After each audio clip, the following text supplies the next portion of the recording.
Hi all, welcome to study win PSC.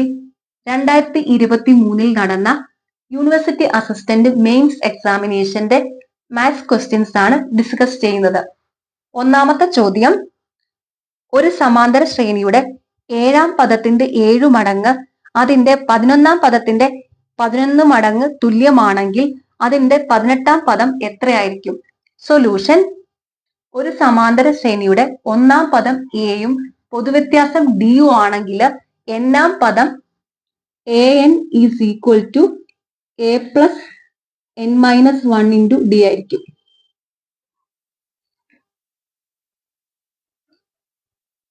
ഇവിടെ നമുക്ക് കണ്ടുപിടിക്കേണ്ടത് 18ാം പദമാണ്. അപ്പം a18 is equal to a plus 17d. ഇതാണ് കണ്ടുപിടിക്കേണ്ടത്. അതിനായി തന്നിട്ടുള്ളത് ഒരു സമാന്തര ശ്രേണിയുടെ 7ാം പദത്തിന്റെ 7 മടങ്ങ് അതിന്റെ 11ാം പദത്തിന്റെ 11ാം മടങ്ങ് തുല്യമാണെന്നാണ്. അപ്പൊ അതായത് 7ാം പദത്തിന്റെ 7 മടങ്ങ് a plus 6d into 7 is equal to 11ാം പദത്തിന്റെ 11 മടങ്ങ് a പ്ലസ് 10d ഇൻറ്റു 11. ഇത് ഇക്വേറ്റ് ചെയ്യാം. 7a plus 7 42 d is equal to 11a plus 11 10 110 d. 7a minus 11a is equal to 110 d minus 42 d. 7a minus 11a minus 4a is equal to 110d minus 42d 68d. Therefore a is equal to 68d minus 4a minus 4 that is equal to minus 17d. a is equal to minus 17d എന്ന് കിട്ടിയിട്ടുണ്ട്. ഇനി നമുക്ക് ഈ എയുടെ value ഇതിനകത്ത് കൊടുക്കാം. a18 ആണ് കണ്ടുപിടിക്കേണ്ടത്. a18 is equal to minus 17d plus 17d. That is equal to minus 17d plus 17d is equal to 0. ഉത്തരം 0 ആണ്.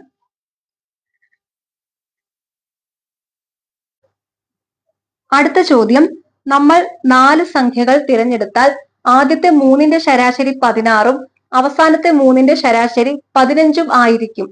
അവസാന സംഖ്യ 18 ആണെങ്കിൽ ആദ്യ സംഖ്യ എത്രയായിരിക്കും? സൊല്യൂഷൻ: സംഖ്യകൾ ABCD എന്നെടുക്കുക. ഡി എന്ന് പറയുന്നത് 18 ആണെന്ന് തന്നിട്ടുണ്ട്.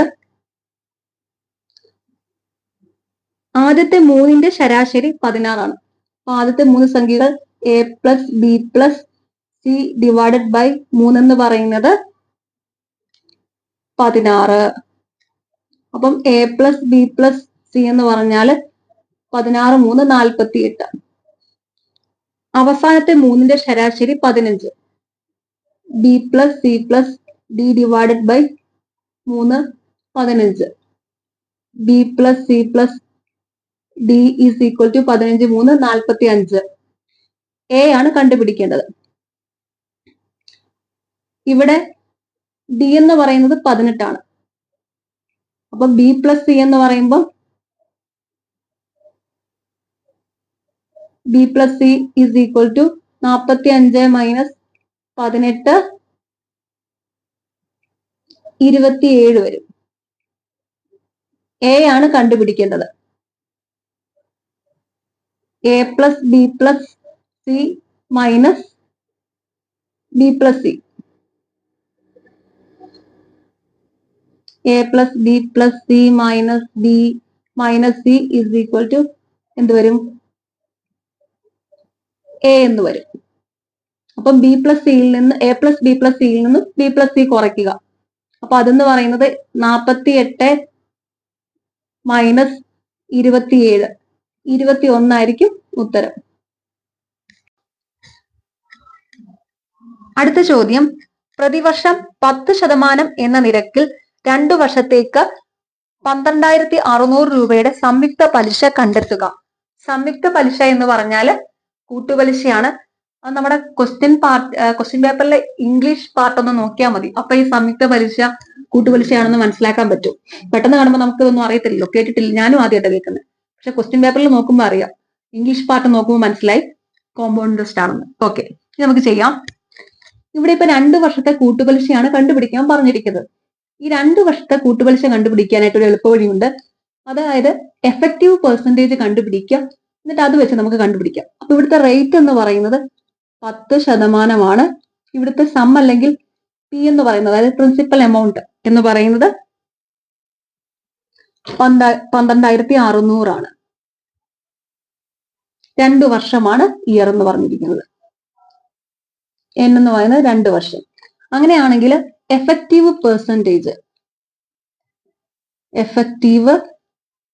പെർസെന്റേജ് എന്ന് പറഞ്ഞാല് 10% അതാണ് 10 + 10 + 2 വർഷം. 10 + 10 10 × 10 / 100. 2 വർഷത്തിന് മാത്രമേ ഉള്ളൂ ഇങ്ങനെ എഫക്റ്റീവ് പെർസെന്റേജ് എടുക്കാൻ പറ്റുള്ളൂ കേട്ടോ. 3 വർഷത്തെ എഫക്റ്റീവ് പെർസെന്റേജ് ഇങ്ങനെയല്ല കണ്ടുപിടിക്കുന്നത്. ഇതിന് 2 വർഷത്തിൽ മാത്രം ഇങ്ങനെ എടുക്കാം. 10 × 10 20 20 1 21%. അപ്പൊ ഇനി കണ്ടുപിടിക്കേണ്ടത് 12,600ന്റെ 21% കണ്ടാൽ മതി. അതെന്ന് പറയുന്നത് 2,646 ഇതാണ് കൂട്ടുപലിശ.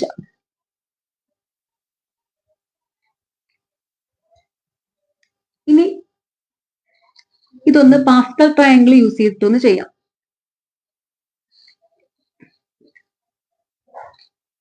പാസ്കൽ ട്രയാങ്കിൾ എന്നത് ജസ്റ്റ് ഒന്ന് പറഞ്ഞു നിൽക്കാം കേട്ടോ. നമ്മുടെ കോമ്പൗണ്ട് ഇൻട്രസ്റ്റുമായിട്ട് റിലേറ്റ് ചെയ്തിട്ട് പാസ്കൽ ട്രയാങ്കിൾ എങ്ങനെയാന്ന് പറഞ്ഞുതരാം. ഇയർ തന്നിരിക്കുന്ന ഏത് വർഷമാണോ അതിന്റെ കറസ്പോണ്ടിങ് ആയിട്ട് കുറച്ച് നമ്പേഴ്സ് ആണ് വരുന്നത്. നമ്പേഴ്സ് ഇവിടെയാണ് വരുന്നത്, നമ്പേഴ്സ്. അപ്പൊ ഇയർ എന്ന് പറയുന്നത് 1 2 3 4 5. ഒരു കോമ്പറ്റേറ്റീവ് എക്സാമിന് ഒരു 4-5 വർഷം വരെയുള്ളതൊക്കെ ഒന്ന് പഠിച്ചു വെക്കുക. 4 വർഷം വരെയൊക്കെ ചോദിക്കത്തുള്ളായിരിക്കും നമ്മുടെ കേരള PSC. ഓക്കെ, ഇനി ഇപ്പുറത്തെ ഈ ഓരോ ഇയറിനും കറസ്പോണ്ടിങ് ആയിട്ട് കുറച്ച് നമ്പേഴ്സ് വരും. അതായത് ആദ്യം ആ നമ്പർ തന്നെ എഴുതുക, ലാസ്റ്റ് 1 എഴുതുക. ഒരു വർഷമാണെങ്കിൽ ഒരു നമ്പറെ കാണുള്ളൂ, 2 വർഷമാണെങ്കിൽ 2 നമ്പർ, 3 വർഷമാണെങ്കിൽ 3 നമ്പർ കാണും, 4 വർഷമാണെങ്കിൽ 4 നമ്പേഴ്സ് ഉണ്ടായിരിക്കും, 5 വർഷമാണെങ്കിൽ 5 നമ്പേഴ്സ് ഉണ്ടായിരിക്കും. ഇവിടെ ഇപ്പൊ ഒന്നാമത്തെ കേസിൽ ഈ 1 മാത്രമേ ഉള്ളൂ. ആദ്യം ആ സംഖ്യ തന്നെയാണ് എഴുതേണ്ടത്, ഒരു നമ്പറേ ഉള്ളൂ. രണ്ടാമത്തെ വർഷം 2 നമ്പേഴ്സ് വരും. അപ്പൊ ആദ്യം ആ നമ്പർ തന്നെ എഴുതുക, ലാസ്റ്റ് 1 എഴുതുക. അപ്പൊ 2 1 മാത്രമേ ഉള്ളൂ രണ്ടാമത്തെ വർഷം. മൂന്നാമത്തെ വർഷമാണെങ്കിൽ ആദ്യം 3 നമ്പേഴ്സ് വരും. അപ്പൊ ആദ്യം ആ സംഖ്യ തന്നെ എഴുതി, ലാസ്റ്റ് 1 എഴുതി. ഇനി ഇടയ്ക്ക് ഒരു സംഖ്യയും കൂടെ വരും. അതെന്ന് പറയുന്നത് ഈ പൊക്കത്തെ വർഷത്തെ ഉണ്ടല്ലോ, 2 1 കൂടെ ആഡ് ചെയ്യുന്നതായിരിക്കും. 2 1 3, ഇങ്ങനെയാണ് 3 3 1 മൂന്നാം വർഷത്തെ നമ്പേഴ്സ് ആയിട്ട് വരുന്നത്. ഇനി നാലാം വർഷമാണെങ്കിൽ ആദ്യം ആ സംഖ്യ തന്നെ എഴുതുക, 4 തന്നെ എഴുതുക, ലാസ്റ്റ് 1 എഴുതുക. 4-ാം വർഷം 4 നമ്പേഴ്സ് വരും. ഇനി ഈ ഇടയ്ക്കത്തെ 2 നമ്പേഴ്സ് എന്ന് പറയുന്നത് ഈ 3 3 6 വരും. പിന്നെ ഈ 3 1 4 ഇങ്ങനെ ഇങ്ങോട്ട് വരും. ഇനി 5-ാം വർഷം ആദ്യം 5 എഴുതി, 5 നമ്പേഴ്സ് ആയിരിക്കും ഉണ്ടാകുന്നത്. ആദ്യം 5 ലാസ്റ്റ് 1 എഴുതി. ഇനി ഈ ഇടയ്ക്ക് വരുന്ന 3 നമ്പേഴ്സ് എന്ന് പറയുന്നത് ആദ്യത്തെ നമ്പർ ഈ 4 6 10 ഇങ്ങനെ വരും. പിന്നെ ദാ ഈ 6 4 10 ഇങ്ങോട്ട് വരും. പിന്നെ ദാ ഈ 4 1 5 ഇങ്ങോട്ട് വരും. അപ്പൊ 5-ാം വർഷം 5 10 10 5 1. ഇങ്ങനെയാണ് പാസ്കൽ ട്രയാങ്കിൾ എഴുതുന്നത്. ഇത് മനസ്സിലാക്കി വെക്കുക. അപ്പൊ നമുക്കിപ്പോ 2 വർഷം ആയതുകൊണ്ട് ഇതാ ഈ രണ്ടാമത്തെ വർഷത്തെ 2 1 എന്നുള്ള നമ്പേഴ്സ് ആണ് വേണ്ടത്. ഇനി അത് വെച്ച് ചെയ്യാം, കോമ്പൗണ്ട് ഇൻട്രസ്റ്റ് കണ്ടുപിടിക്കാം. നമുക്കിപ്പം 2-ാം വർഷം ആയതുകൊണ്ട് 2 1. അപ്പൊ ഇനി ചെയ്യേണ്ടത് 12,600 ഇൻറ്റു 100 10 എത്ര വരും? 1260 ഇൻറ്റു ഇതാ ഈ ആദ്യത്തെ നമ്പർ കൊണ്ട് 2 ഇസ് ഈക്വൽ ടു 2520. 2 സ്റ്റെപ്പാണ് ഉണ്ടാകുന്നത് ഇതിനകത്ത്. പിന്നെന്താ ഇത് ഏകദേശം ഉണ്ടല്ലോ നമ്മുടെ സിമ്പിൾ ഇൻട്രസ്റ്റ് കണ്ടുപിടിക്കുന്ന ഒരു ഫോമിലൊക്കെ തന്നെയാണ് ഇത് എഴുതുന്നത്. റേറ്റ് എപ്പോഴും ഇവിടെ കോൺസ്റ്റന്റ് തന്നെ ആയിരിക്കും. ഈ ഇയറിന്റെ സ്ഥാനത്ത് വരുന്നത് എന്താ ഇവിടെ പാസ്കൽ ട്രയാങ്കിളിലെ നമ്പേഴ്സ് ആയിരിക്കും. ഈ പി എന്ന് പറയുന്നത് ആദ്യ വർഷം തന്നിരിക്കുന്നത് തന്നെയായിരിക്കും. രണ്ടാമത്തെ വർഷത്തെ ഇതായിരിക്കും ഇങ്ങനെ ഇങ്ങോട്ട് വരുന്നത്. അതായത് ഇവിടെ 1260 ഇൻറ്റു 100ൽ 10 റേറ്റ് കോൺസ്റ്റന്റ് ആണ്. 126 ഇൻറ്റു 1 ഇതിന് 2 സ്റ്റെപ്പാണ് ഉണ്ടായിരിക്കുക. എന്നിട്ട് അത് തമ്മിൽ ആഡ് ചെയ്യണം. 126 6 4 5 1 6 2 2646 ആണ് ഇവിടുത്തെ കോമ്പൗണ്ട് ഇൻട്രസ്റ്റ്. അടുത്ത ചോദ്യം 90 സെന്റിമീറ്റർ മുതൽ 1.5 മീറ്റർ വരെ അനുപാതം കണ്ടെത്തുക. സെന്റിമീറ്ററിലും മീറ്ററിലുമാണ്. അപ്പൊ അത് ഒരു യൂണിറ്റിലേക്ക് മാറ്റണം. ഇവിടെ ഇപ്പോൾ ഉള്ളത് 90 സെന്റിമീറ്റർ 1.5 മീറ്റർ ആണ്. അപ്പൊ 1 മീറ്റർ എന്ന് പറഞ്ഞാല് 100 സെന്റിമീറ്റർ ആണ്. അപ്പൊ 1.5 മീറ്റർ എന്ന് പറഞ്ഞാല് 150 സെന്റിമീറ്റർ ആണ്. നമുക്ക് 90 സെന്റിമീറ്റർ ഈസ്റ്റു 150 സെന്റിമീറ്റർ എന്ന് എഴുതാം. അപ്പം 3:5 എന്ന അനുപാതത്തിൽ വരും. അടുത്ത ചോദ്യം സീത 60 കിലോമീറ്റർ പെർ അവർ വേഗതയിൽ 1.5 മണിക്കൂർ കാർ ഓടിക്കുന്നു.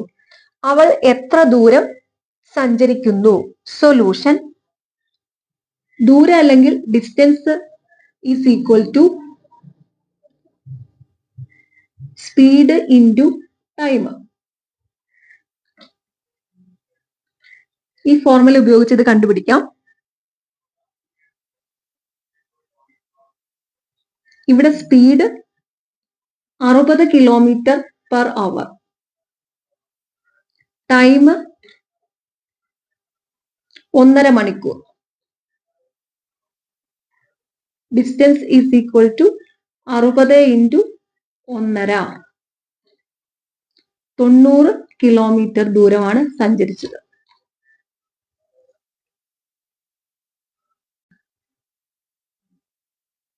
അടുത്ത ചോദ്യം സംഖ്യാശ്രേണിയിലെ ചോദ്യചിഹ്നത്തിന്റെ സ്ഥാനത്ത് എന്തു വരും?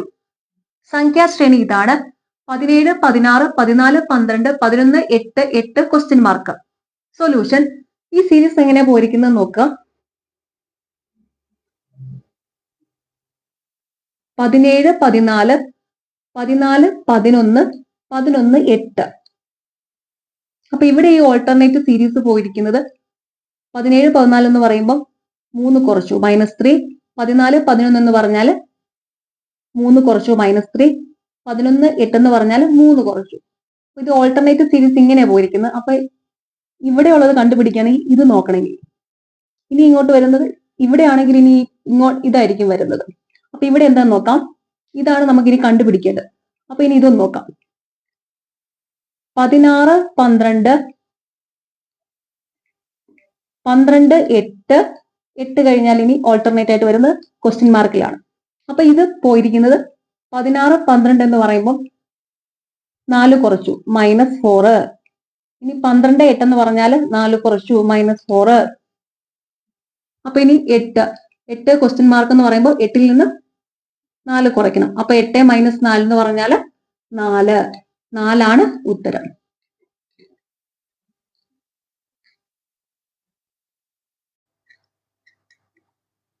അടുത്ത ചോദ്യം 2005 ഫെബ്രുവരി 8 ചൊവ്വാഴ്ചയായിരുന്നു. 2004 ഫെബ്രുവരി 8 ആഴ്ചയിലെ ദിവസം ഏത്? സൊല്യൂഷൻ 2005 ഫെബ്രുവരി 8 ചൊവ്വാഴ്ച, 2004 ഫെബ്രുവരി 8 ആഴ്ചയിലെ ഏത് ദിവസം? ഇതാണ് ചോദ്യം. അതിനായിട്ട് ഈ 2 വർഷങ്ങൾ, അതായത് 2004 ഫെബ്രുവരി 8 മുതൽ 2005 ഫെബ്രുവരി 8 വരെയുള്ള ദിവസങ്ങളുടെ എണ്ണം കണ്ടുപിടിക്കുക. അതിനെ 7 കൊണ്ട് ഹരിക്കുക. അപ്പൊ കിട്ടുന്ന ശിഷ്ടം ഈ ചൊവ്വയിൽ നിന്നും കുറച്ചാല് ഉത്തരം കിട്ടും. അപ്പൊ ഇവിടെ 2004 ഫെബ്രുവരി 8 മുതൽ 2005 ഫെബ്രുവരി 8 വരെ 366 ദിവസമാണ് ഉള്ളത്.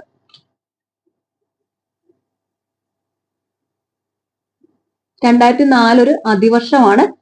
തുടങ്ങുന്നത് ഫെബ്രുവരി 8 മുതലാണ്. അപ്പം 2004 ഫെബ്രുവരി 8 മുതൽ 2005 ഫെബ്രുവരി 8 വരെ 366 ദിവസമാണ് ഉള്ളത്. അതിനെ 7 കൊണ്ട് ഹരിക്കാം. 366/7.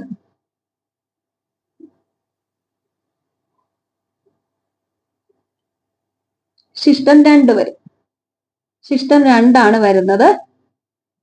ചൊവ്വ -2, ഞായറാണ് ഉത്തരം. അടുത്ത ചോദ്യം, തെക്ക് കിഴക്ക് വടക്കായി മാറുകയാണെങ്കിൽ വടക്ക് കിഴക്ക് പടിഞ്ഞാറായി മാറുന്നു. പടിഞ്ഞാറ് എന്തായി തീരും? സൊല്യൂഷൻ. ഇതൊരു ഡയറക്ഷൻ പ്രോബ്ലം ആണ്.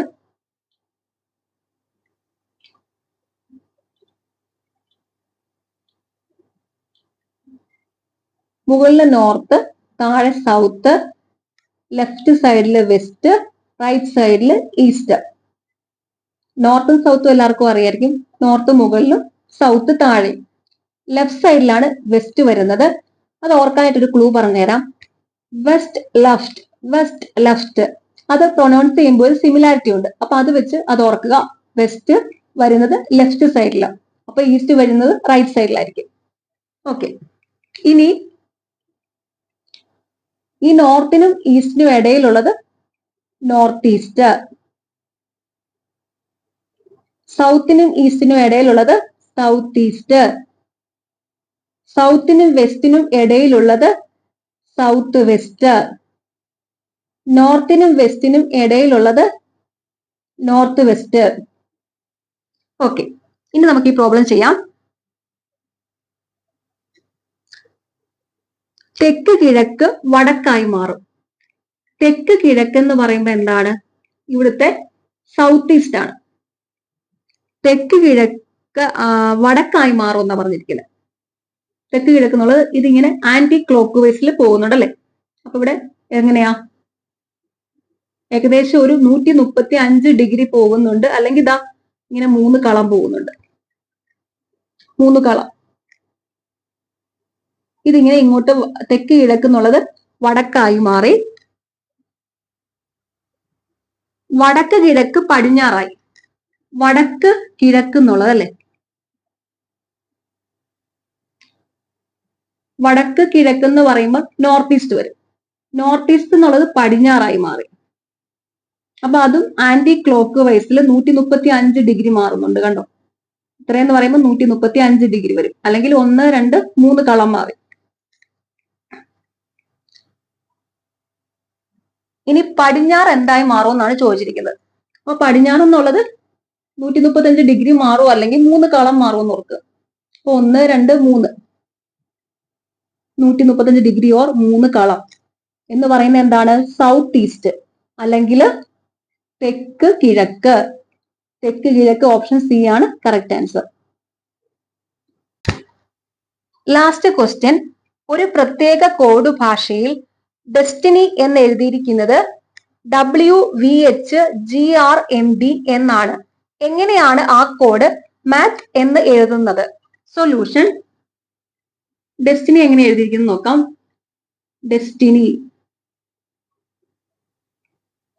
WVHGRMD.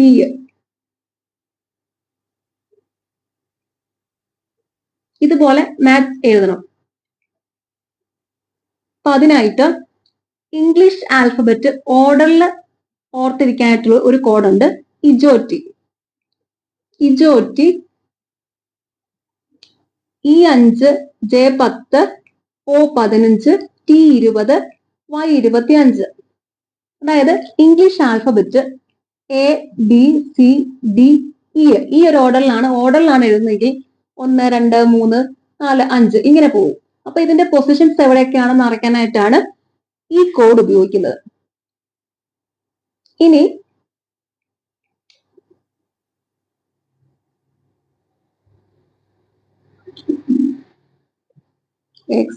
Y z, z y x ഡബ്ല്യു വി, അങ്ങനെ റിവേഴ്സ് ഓർഡറിലാണ് പോകുന്നത്. 1 2 3 4 5. ഇംഗ്ലീഷ് ആൽഫബറ്റിന്റെ ഇങ്ങനത്തെ റിവേഴ്സ് ഓർഡറിലാണ് പോകുന്നതെങ്കിൽ, ഇസഡ് വൈ എക്സ് ഡബ്ല്യു വി 1 2 3 4 5 എന്നാണ് പോകുന്നതെങ്കിൽ അത് കണ്ടുപിടിക്കാനായിട്ടൊരു, അതിന്റെ പൊസിഷൻസ് പെട്ടെന്ന് ഓർത്ത് വെക്കാനായിട്ടൊരു കോഡ് പറഞ്ഞുതരാം.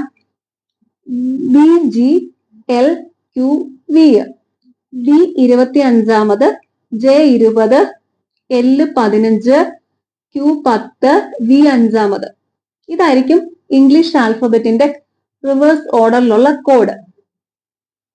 കണ്ടോ, വി 5 വന്നത് കണ്ടോ. അപ്പൊ ക്യു 10, എൽ 15, ജി 20, ഡി 25. ഇത് രണ്ടും പഠിച്ചു വെക്കുക. നമ്മളോട് ചോദിച്ചിരിക്കുന്നത് മാറ്റ് എങ്ങനെ എഴുതുമെന്നാണ്. അപ്പൊ ഡെസ്റ്റിനി എഴുതിയത് എങ്ങനെയാണെന്ന് നോക്കുക, അതുപോലെ മാറ്റും എഴുതണം. ഈ അഞ്ചാമതാണ് ഇജോറ്റിക്ക് ഈ 5-മതാണെന്ന് അറിയുമ്പോൾ നമുക്കറിയാം ബി ജെ എൽ ക്യൂവിലെ വിയും 5-മതാണ്. അപ്പൊ മനസ്സിലായി, ഓർഡറിലും റിവേഴ്സ് ഓർഡറിലും സെയിം പൊസിഷനിൽ വരുന്നതാണെന്നൊരു ക്ലൂ കിട്ടി. അടുത്തത് നമുക്ക് നോക്കാം. ടി എന്നുള്ളത് 20-മതാണ്. അപ്പൊ ഇവിടെ ജി എന്നുള്ളത് 20-മതാണ്. T 20-മതാണ്, G 20-മതാണ്. ഇനി നോക്കാം, എച്ച് എന്നുള്ളത് നമുക്കറിയാം 8-മതാണെന്നുള്ളത്. എച്ചിന് ഒരു 8ന്റെ ഷേപ്പ് ഉണ്ട്. അതുപോലെ എസിനും ഒരു 8 ഷേപ്പ് ഉണ്ട്. അതൊക്കെ അങ്ങനെ ഓരോ ക്ലൂ ഇട്ട് ഓർക്കുക കേട്ടോ. അപ്പം എച്ചും എസും 8-മതാണ്. അതുപോലെ ഡിയും ഡബ്ല്യുവും 4-മതാണ്. അപ്പം ഇതങ്ങനെ ഓർഡറിലെയും റിവേഴ്സ് ഓർഡറിലെയും സെയിം പൊസിഷൻസിൽ വരുന്നതാണ് അറേഞ്ച് ചെയ്തിരിക്കുന്നത്. മനസ്സിലായി. എൻ എന്നുള്ളത് 14-മതാണ്, എം എന്നുള്ളത് 14-മതാണ്, വൈ എന്നുള്ളത് 2-മതാണ്, ഡി എന്നുള്ളത് 2-മതാണ്. അതുപോലെ നമുക്കിനി മാറ്റിനെ എഴുതാം. MATH. എം നമുക്ക് ഇവിടെ തന്നെ നോക്കി എഴുതാം അല്ലെ. എം ഇവിടെ എൻ ആണ് വന്നിരിക്കുന്നത്. എ എന്നുള്ളത് നമുക്കറിയാം എന്താ, ഇസഡ് ആയിരിക്കും. ടി എന്നുള്ളത് കണ്ടോ, ടി എന്നുള്ളത് 20-മതാണ്, ബി ജി എൽ ക്യൂവിക്കകത്ത് ജി 20. ഇനി എച്ച് എന്നുള്ളത്, എച്ചിന്റെ ഷേപ്പ് വെച്ചിട്ട് എച്ച് 8 ആണ്. അതുപോലെ എസിന് ഒരു 8 ഷേപ്പ് ഉണ്ട്. അപ്പം എസ് വരും. അപ്പം ഇതെന്ത് വരും, മാത്ത് എന്നുള്ളത് NZGS. ഓക്കെ, നിങ്ങൾക്ക് ഈ ചാനൽ ഇഷ്ടപ്പെടുന്നുണ്ടെങ്കിൽ സബ്സ്ക്രൈബ് ചെയ്യണം, സപ്പോർട്ട് ചെയ്യണം. Thank you.